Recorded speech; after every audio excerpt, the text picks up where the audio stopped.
তো guys welcome to my another video. আজকের video টপিকটা হচ্ছিল আমরা আজকে বেঙ্গল সাফারি ঘুরতে এসেছি, তো সেটারই ছোট্ট একটা মিনি ব্লগ তোমাদের সাথে শেয়ার করতে। চলো ভিডিওটি শুরু করা যাক।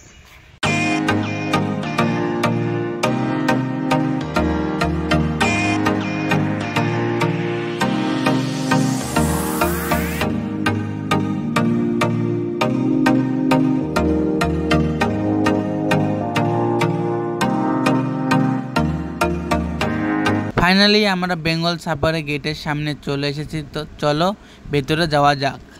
তো ফাইনালি আমি ভিতরে চলে এসেছি, তো চলো টিকিট কাউন্টার দিকে যাওয়া যাক। তো ফাইনালি আমার টিকিট কাটা হয়ে গেছে, তো চলো তোমাদের সাথে দেখা হচ্ছে। তো গাইস এই গাড়িগুলো করে আমরা ঘুরতে যাব, তো চলো। তো গাইস গাড়ির ভিতরে আমি বসে পড়লাম, তো এখন তোমাদেরকে দেখাবো যে